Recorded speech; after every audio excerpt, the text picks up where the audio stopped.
সার্বভৌমত্ব রক্ষায় সেনাবাহিনীকে প্রস্তুত থাকতে হবে। রাজবাড়ীতে শীতকালীন মহড়ায় প্রধান উপদেষ্টা। জনগণের পাশে থেকে কাজ করছে সেনাবাহিনী। ফ্যাসিবাদের লেজুর বৃত্তি করায় রোষানলের শিকার অনেক গণমাধ্যম। চট্টগ্রামে মত বিনিময় সভায় সংস্কার কমিশন প্রধান। বস্তুনিষ্ঠ সাংবাদিকতার আহ্বান। অপহরণের অভয়ারণ্য পাহাড়ি অঞ্চল। কক্সবাজারের টেকনাফে আতঙ্কে স্থানীয়রা। আইন শৃঙ্খলা বাহিনীর বিশেষ অভিযানের দাবিতে স্মারকলিপি।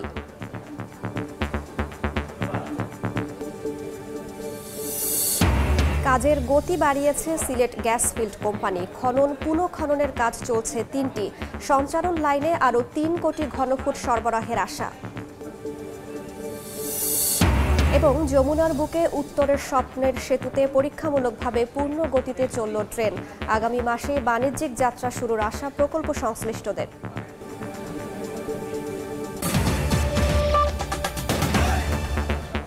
বাংলার সময় সঙ্গে আছে আমি রাইসা জান্নাত।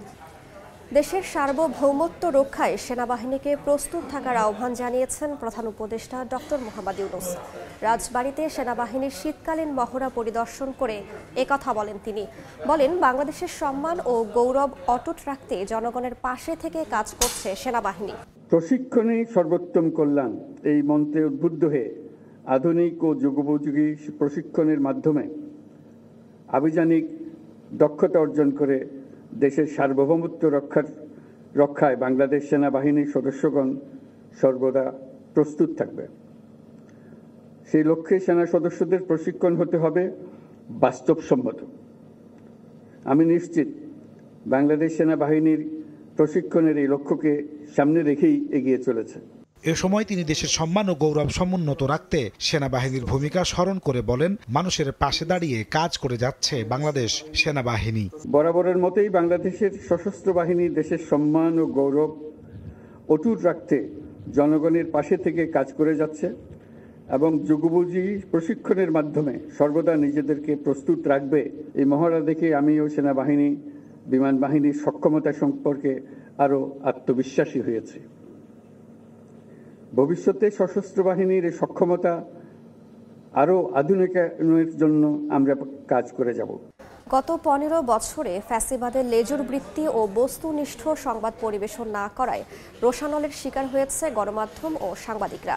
সকালে চট্টগ্রামে মত বিনিময় সভায় অংশ নিয়ে কথা বলেছেন গণমাধ্যম সংস্কার কমিশনের চেয়ারম্যান কামাল আহমেদ। এ সময় গণমাধ্যম কর্মীদের যোগাযোগ ও নীতিমালা নিয়ে নানা সুপারিশ তুলে ধরেন সাংবাদিকরা। নুরজামাল আতিকের ক্যামেরায় শফিকুল আলমের প্রতিবেদন। গণমাধ্যমকে স্বাধীন, শক্তিশালী ও বস্তুনিষ্ঠ করতে চট্টগ্রামে জেলা প্রশাসনের সম্মেলন কক্ষে এই মতবিনিময় সভার আয়োজন করে গণমাধ্যম সংস্কার কমিশন। মতবিনিময় সভায় অতীতের নানা অভিজ্ঞতার কথা তুলে ধরেন চট্টগ্রাম বিভাগের গণমাধ্যম কর্মীরা। আমাদের উপর যে নির্যাতন হয়েছে, পত্রিকা বন্ধ করে দেওয়া হয়েছে, চাকরিচ্যুত করা হয়েছে, সে সম্পর্কে প্রথম আপনাদেরকে তথ্য জানতে হবে।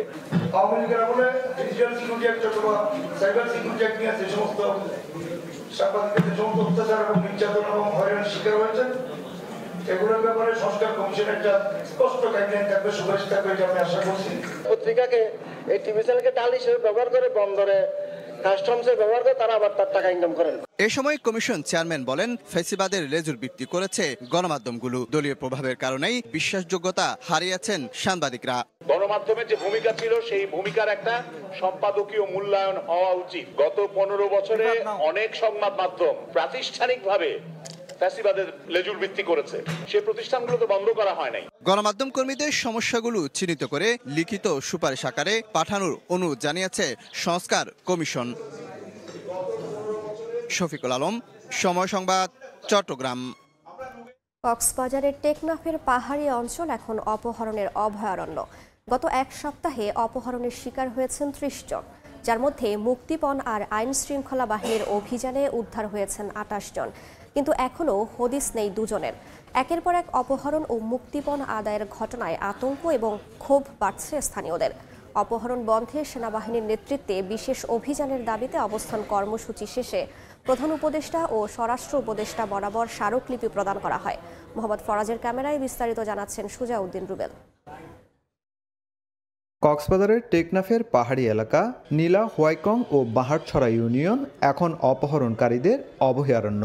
মুখোশ পরে পাহাড় থেকে নেমে অস্ত্রের মুখে কৃষক, শ্রমিক বা স্থানীয়দের জিম্মি করে নিয়ে যাচ্ছে আস্তানায়। সেখানেই নির্যাতন করে মুক্তিপণের দাবি পূরণ না হলে তাদের হত্যার হুমকিও দিচ্ছে। গেল এক সপ্তাহে টেকনাফের 3টি ইউনিয়ন থেকে অপহরণ করা হয়েছে 30 জনকে, যাদের মধ্যে মুক্তিপণ দিয়ে এবং আইনশৃঙ্খলা বাহিনীর অভিযানে উদ্ধার হয় 28 জন। এখনও হদিস নেই 2 জনের। স্থানীয়দের দাবি, রোহিঙ্গা ও স্থানীয় অপরাধী চক্রের যোগসাজুষে অপ্রতিরোধ্য অপহরণকারী চক্র, যাদের কারণে ক্ষেত খামারেও যাচ্ছেন না স্থানীয়রা। মানুষ ধরে নিয়ে যাচ্ছে, নেওয়া যাওয়ার পরে প্রচুর পরিমাণ মারধর করে, মুক্তিপণ দিতে ব্যর্থ হইলে অনেককে মেরে ফেলতেছে। ওই জায়গা এখন পর্যাপ্ত, আমরা কাজ করতে পারি না, ওইখানে শ্বাস করতে পারি না। এমন পরিস্থিতিতে টেকনাফের পাহাড়ি অঞ্চলে সেনাবাহিনীর নেতৃত্বে বিশেষ অভিযানের দাবিতে অবস্থান কর্মসূচি ও স্মারকলিপি প্রদান করা হয়েছে। টেকনাফের সন্তান, কবি ও সাংবাদিক নোপা আলমের ব্যক্তিগত উদ্যোগে রোববার বেলা 11টায় কক্সবাজারের কেন্দ্রীয় শহীদ মিনারে অবস্থান কর্মসূচি শুরু হয়, যেখানে পেশাজীবী, রাজনীতিবিদ সহ অনেকেই সঙ্গতি জানিয়ে তার পাশে অবস্থান নেন। আমরা জানতে পেরেছি এই পাহাড় কেন্দ্রে মাত্র কয়েকশো সশস্ত্র গোষ্ঠী রয়েছে, কিছু প্রভাবশালী এবং স্থানীয় লোকজনের সহায়তায় অপহরণ হচ্ছে। তারা কম বেশি সকলেই চিহ্নিত। এই পরিস্থিতিতে আসলে সেনাবাহিনীর নেতৃত্বে বিশেষ অভিযান তৈরি করে, এই পাহাড়ে অভিযান করে খুব দ্রুত সময়ের মধ্যে আসলে অপহরণ বন্ধ করা সম্ভব। এদিকে প্রশাসন জানিয়েছে টেকনাফের অপহরণের বিষয়ে অবহিত রয়েছে। স্মারকলিপি যথাযথ কর্তৃপক্ষের কাছে পাঠানো হবে। সেনাবাহিনী সহ যৌথ অভিযানের যে দাবি জানিয়েছেন সাধারণ মানুষজন, যে স্মারকলিপিটি আমরা পেয়েছি, এটি আমরা যথাযথ কর্তৃপক্ষের কাছে পাঠাবো। সরকারের অনুমোদন সাপেক্ষে যে ব্যবস্থা প্রয়োজন সেটি গ্রহণ করা হবে। গত 1 বছরের মধ্যে কক্সবাজারের টেকনাফ থেকে 192 জনকে অপহরণের ঘটনা ঘটেছে, যাদের বেশিরভাগই মুক্তিপণ দিয়ে ফিরতে হয়েছে। হত্যার ঘটনাও ঘটেছে। সুজাউদ্দিন রুবেল, সময় সংবাদ, কক্সবাজার। সংকট কাটাতে তেল গ্যাস অনুসন্ধানে গতি বাড়ানোর কথা জানিয়েছে সিলেট গ্যাস ফিল্ড কোম্পানি। বর্তমানে সিলেট অঞ্চলে দৈনিক গ্যাস উৎপাদন হচ্ছে 13 কোটি 70 লাখ ঘনফুট, যা 16 কোটি 40 লাখে উন্নীত করতে চায় কোম্পানিটি। জাতীয় সঞ্চালন লাইনের সরবরাহের জন্য বাড়তি এই পরিমাণ গ্যাস নতুন খনন ও পুনঃখননের কাজ চলা 3টি কূপ থেকে পাওয়ার আশা রাষ্ট্রীয় প্রতিষ্ঠানটির। নৌশাদ আহমদ চৌধুরীর ছবিতে ইকরামুল কবিরের রিপোর্ট।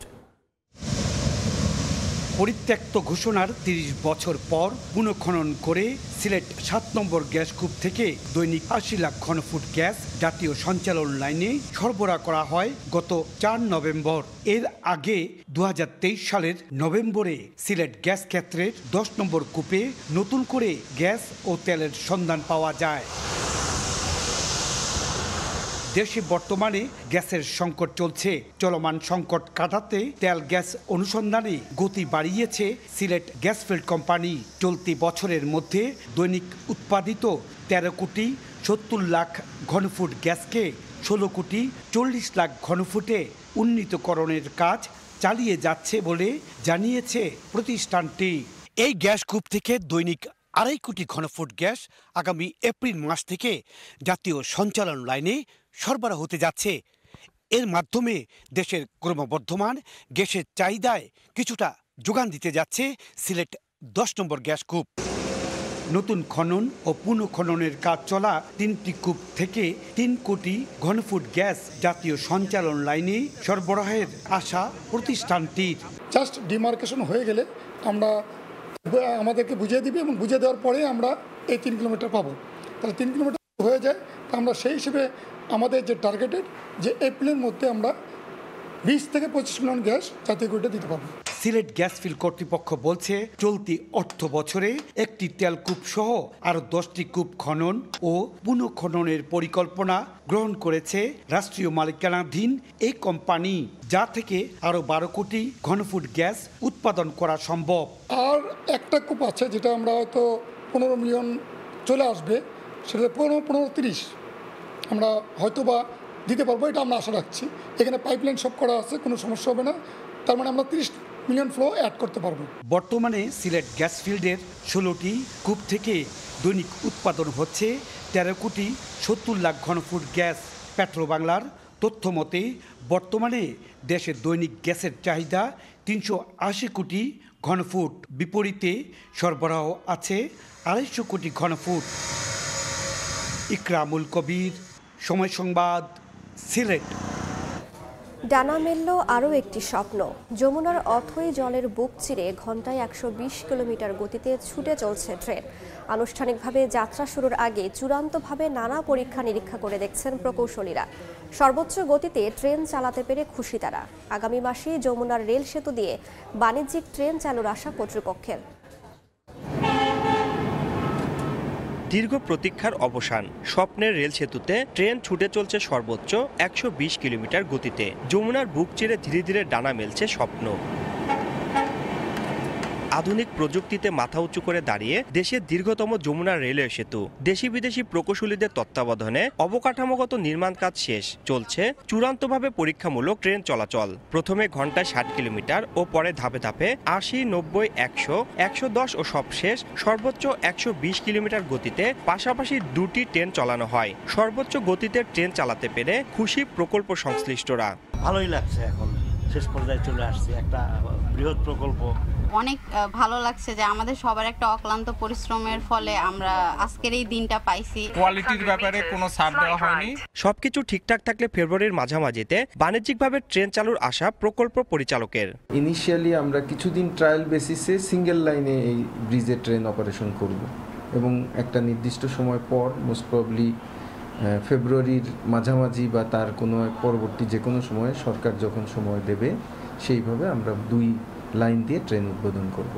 মোট 50টি পিলারের ওপর 49টি স্প্যানে যমুনা নদীর 300 মিটার উজানে দেশের দীর্ঘতম 4.8 কিলোমিটার এই রেল সেতুটি নির্মিত হয়েছে। জাপান ও বাংলাদেশ সরকারের যৌথ অর্থায়নে প্রকল্পটি বাস্তবায়ন করছে জাইকা। রিঙ্কু কুন্ডু, সময় সংবাদ, সিরাজগঞ্জ। প্রশাসনে আওয়ামী লীগ আমলে নিয়োগপ্রাপ্ত কর্মকর্তারা ঘাপটি মেরে বসে আছেন। তাদের গতিবিধির দিকে দৃষ্টি রেখে নেতাকর্মীদের কাজ করার আহ্বান জানিয়েছেন বিএনপির সাংগঠনিক সম্পাদক অধ্যক্ষ সেলিম ভূঁইয়া। ছাত্র জনতার বৈষম্য বিরোধী আন্দোলনে সংখ্যাগরিষ্ঠ দল হিসেবে বিএনপির নেতাকর্মীরা গুরুত্বপূর্ণ অবদান রেখেছেন বলেও জানান তিনি। শিক্ষক কর্মচারীদের চাকরি জাতীয়করণের এক দফা দাবিতে সকালে কক্সবাজারের শিক্ষক সমাবেশে কথা বলেন তিনি। অনুষ্ঠানে উপস্থিত ছিলেন বাংলাদেশ শিক্ষক সমিতির মহাসচিব জাকির হোসেন ও সাবেক সংসদ সদস্য লুৎফুর রহমান কাজল। অনুষ্ঠানের এক পর্যায়ে জুলাই আগস্টের শহীদদের স্মরণে 1 মিনিট নীরবতা পালন করেন এবং তাদের রুহের মাগফিরাত কামনা করে দোয়া করা হয়। ওই যে পুলিশের সেই জায়গায় গাপটি মেরে বসে আছে এখন আওয়ামী লীগের লোকেরা, প্রশাসনে গাপটি মেরে বসে আছে আপনার আওয়ামী লীগের লোকেরা। যে ইউনুগুলি আছে প্রতি উপজেলায়, ইউনুর জন্মই হলো আওয়ামী লীগের সময়। আওয়ামী লীগ তাদের জন্মদাতা।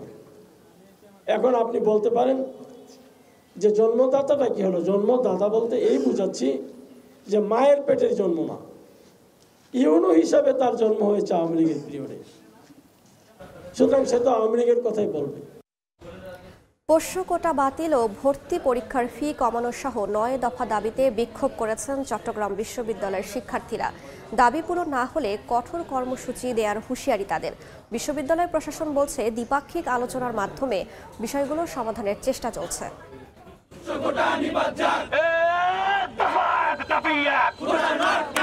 পোষ্য কোটা বাতিল ও ভর্তি পরীক্ষার ফি কমানো সহ 9 দফা দাবিতে আন্দোলনে চট্টগ্রাম বিশ্ববিদ্যালয়ের শিক্ষার্থীরা। স্লোগানে স্লোগানে মুখরিত ক্যাম্পাস। রোববার দুপুরে ক্যাম্পাসের শহীদ মিনারে জড়ো হন তারা। এরপর দাবি আদায়ে বিক্ষোভ করেন। শিক্ষার্থীদের অন্য দাবির মধ্যে আছে টিএসসি নির্মাণ, স্বাস্থ্য বিভাগ ও বন্ধ হল চালু, নতুন 2টি হল নির্মাণ, যৌক্তিকভাবে হলে আসন বন্টন, গুপ্ত হত্যার বিচার এবং ক্যাম্পাসে ও শাটল ট্রেনে নিরাপত্তা নিশ্চিত করা। ইতোমধ্যে একবার দাবি বাস্তবায়নে বিলম্ব হওয়ায় বিশ্ববিদ্যালয় প্রশাসনের প্রতীকী গায়েবানা জানাজাও পড়েন আন্দোলনকারীরা। দাবি আদায় না হলে আরো কঠোর কর্মসূচির ঘোষণার হুঁশিয়ারি দেন তারা। পোষ্য কোটা বাতিল করতে হবে। এখন পোষ্য কোটাটা হচ্ছে তেলের মাথায় তেল দেওয়ার মতো একটা ব্যাপার। আবেদন ফির সময় 1000 টাকা আমাদের মূল্য রাখছে। আমরা চাই এটা অযৌক্তিক। পোষ্য কোটার ব্যাপারে চট্টগ্রাম বিশ্ববিদ্যালয় সংস্কার আন্দোলন কোনো ধরনের কোনো আপোষে যাবে না। বিশ্ববিদ্যালয় প্রশাসন বলছে আলোচনার মাধ্যমে সমস্যা সমাধানের চেষ্টা চলছে। আমরা ভর্তি পরীক্ষা কমিটিতে এই বিষয়গুলো আলোচনা করে সেখান থেকে 7 সদস্য বিশিষ্ট একটা কমিটি গঠন করা দেওয়া হয়েছে। ছাত্রদের এই দাবিগুলো পর্যালোচনা করে যথাযোগ্যভাবে সুন্দরভাবে সমাধান করা। সোমবার বেলা 11:30টায় প্রশাসনের সঙ্গে শিক্ষার্থীদের দাবি নিয়ে আলোচনায় বসার কথা রয়েছে। মেহেরিন রিনি, সময় সংবাদ, চট্টগ্রাম বিশ্ববিদ্যালয়। সময় সংবাদের নড়াইল প্রতিনিধি সৈয়দ সজিবুর রহমানের ওপর সন্ত্রাসী হামলা চালিয়ে হত্যা চেষ্টার প্রতিবাদ জানালেন গণমাধ্যম কর্মীরা। জড়িতদের গ্রেফতার দাবিতে যশোরের বেনাপোলে মানববন্ধন করেছেন তারা। দুপুরে বেনাপোল কাস্টমসের সামনে শার্শা উপজেলা সাংবাদিক ঐক্য পরিষদের সভাপতি আজিজুল হকের সভাপতিত্বে কর্মসূচিতে অংশ নেন প্রিন্ট, ইলেকট্রনিক ও অনলাইন গণমাধ্যমে কর্মরত সাংবাদিকরা। আগামী 3 দিনের মধ্যে সৈয়দ সজিবুর রহমানের ওপর হামলাকারীদের গ্রেফতার করা না হলে বড় আন্দোলন গড়ে তোলার হুঁশিয়ারি দেন তারা। গত 31 ডিসেম্বর রাত 11:30টার দিকে নড়াইলের শেখ রাসেল সেতুর ওপর সন্ত্রাসী হামলার শিকার হন সৈয়দ সজিবুর রহমান। আশঙ্কাজনক অবস্থায় তিনি ঢাকা মেডিকেল কলেজ হাসপাতালে চিকিৎসাধীন। সজীব, তাকেও সন্ত্রাসী কর্তৃক নির্যাতন করা হয়েছে, সে এখন মৃত্যুর সাথে পাঞ্জা লড়ছে। গা দিয়ে কুপিয়েছিল, তাদেরকে আইনের আওতায় এনে শাস্তির আওতায় আনা হোক। আমরা কেউ ছাড় দিতে রাজি নই।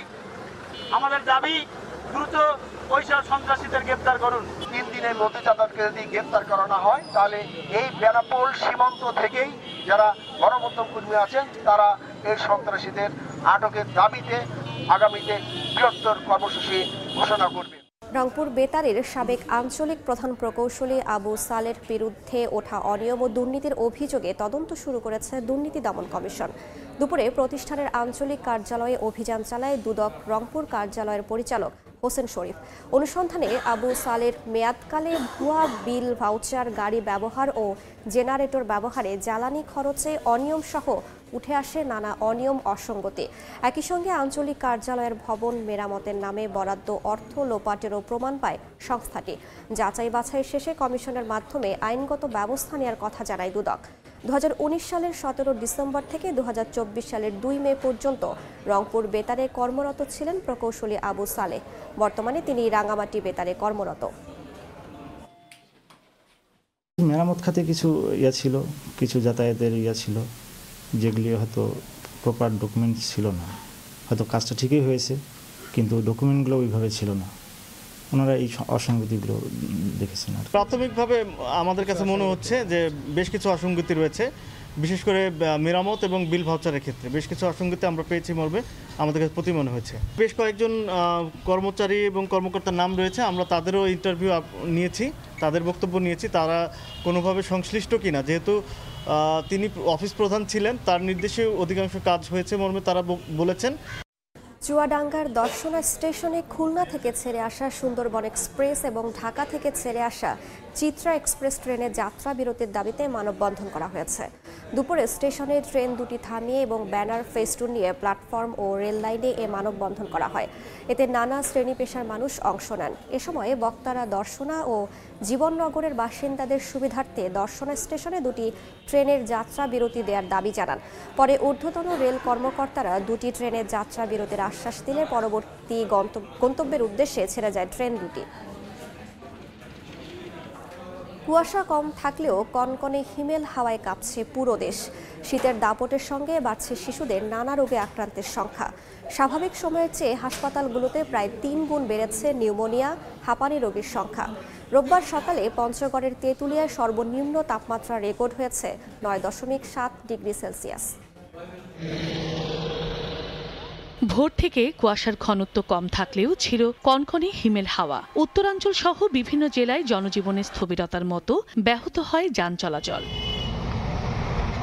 রোববার সকালে পঞ্চগড়ের তেঁতুলিয়ায় সর্বনিম্ন তাপমাত্রা রেকর্ড হয় 9.7 ডিগ্রি সেলসিয়াস। টানা 3 দিন ধরে এ জেলার উপর দিয়ে বয়ে যাচ্ছে মৃদু শৈত্যপ্রবাহ। এছাড়া রাজশাহী ও রংপুরে সকাল 6টায় সর্বনিম্ন তাপমাত্রা রেকর্ড হয় 14.5 ডিগ্রি সেলসিয়াস। এতে সবচেয়ে বেশি বিপাকে পড়ে নিম্ন আয়ের মানুষ। শীতবস্ত্র না পেয়ে কষ্টের দিন যাপনের কথা জানিয়েছেন অনেকেই। সকালবেলায় গাড়ি বেড়াচ্ছি, ভাড়া উঠে নাই, মনে করেন ঠান্ডার জন্য কোনো কাজ কাম আসে না, কোনো গিরস আসে না, কামও হয় না। কুয়াশা কম থাকলেও হালকা হালকা বাতাস আসে, যার কারণে ঠান্ডা একটু বেশি অনুভূত হচ্ছে। মোংলা সমুদ্র বন্দর দিয়ে বাড়ছে বিভিন্ন ব্র্যান্ডের রিকন্ডিশন গাড়ি আমদানি। 2023-24 অর্থ বছরে 15,340টি গাড়ি আমদানি হয়েছে। এতে রাজস্ব আয় হয় 319 কোটি টাকা। বন্দর কর্তৃপক্ষ জানিয়েছে, ঢাকার সঙ্গে সহজ যোগাযোগ এবং গাড়ি রাখার পর্যাপ্ত জায়গা থাকার কারণে এর সফলতা। বছরে 500 কোটি টাকা রাজস্ব আদায়ের সম্ভাবনা দেখছেন তারা। 2009 সালে প্রথম রিকন্ডিশন গাড়ি আমদানি শুরু হয়। 15 বছরে মোংলা বন্দর দিয়ে 1,83,839টি রিকন্ডিশন গাড়ি আমদানি হয়েছে। মৌলভীবাজারের লাঠিটিলা পাহাড়ে বঙ্গবন্ধু সাফারি পার্ক নির্মাণের সিদ্ধান্ত থেকে সরে এসেছে সরকার।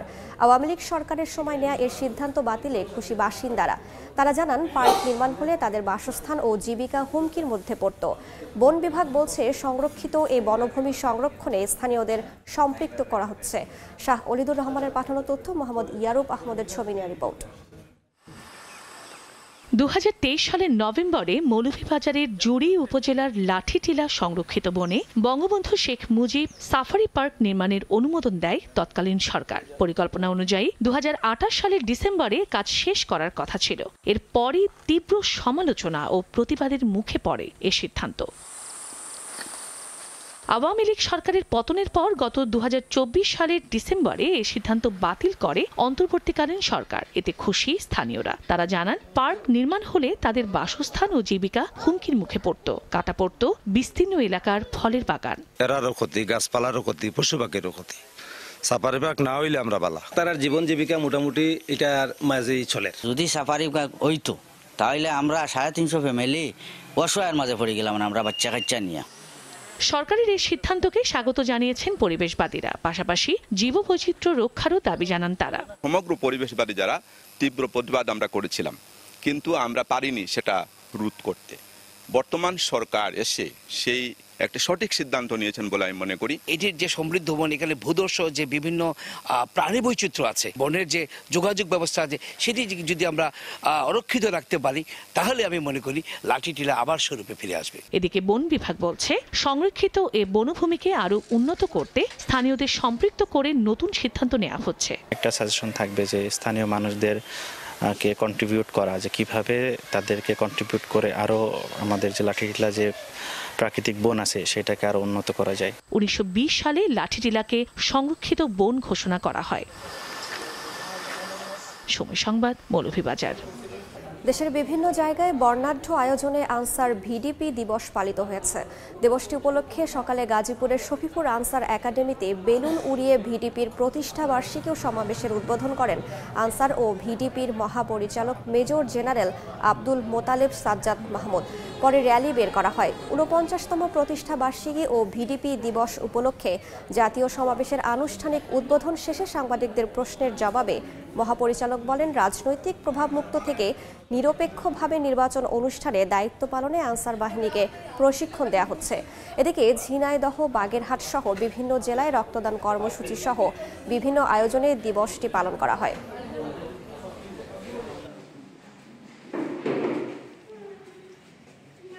কোনো রাজনৈতিক ছত্রছায়ার বাইরে গিয়ে কিভাবে রাষ্ট্র এবং মানুষের জন্য ভূমিকা রাখা যায় সেই প্রশিক্ষণটা আমাদের কারিকুলামে সংযুক্ত করেছে। আগে যেটা আমাদের ছিল না, আগে এগুলো ছিল সাধারণ পর্যায়ে। সো আমাদের ইলেকশনের প্রস্তুতিটা আসলে আমাদের সংস্কারের সাথে এবং এদের নিজেদের ভূমিকার যে উন্নয়ন সেটার সাথে সম্পৃক্ত। এটা একই সাথে চলছে। ইনশাল্লাহ আপনারা ইলেকশনের আগে এই আনসার এবং ভিডিপিকে একটা ভিন্ন রূপে দেখবেন, যে neutrally they will play their role, যে জনগণ যেটা চায় ফেয়ার ইলেকশন এবং জোরালো ভূমিকা যে কোনো ধরনের অনিয়মের ক্ষেত্রে তাদেরকে সেই জায়গায় পাবেন। বাংলার সময়ের শীর্ষ সংবাদগুলো জানিয়ে দিচ্ছি আরেকবার। ফ্যাসিবাদের লেজুর বৃত্তি করায় রোষানলের শিকার অনেক গণমাধ্যম। চট্টগ্রামে মত বিনিময় সভায় সংস্কার কমিশন প্রধান। বস্তুনিষ্ঠ সাংবাদিকতার আহ্বান। এবং অপহরণের অভয়ারণ্য পাহাড়ি অঞ্চল কক্সবাজারের টেকনাফে আতঙ্কে স্থানীয়রা। আইন শৃঙ্খলা বাহিনীর বিশেষ অভিযানের দাবিতে স্মারকলিপি।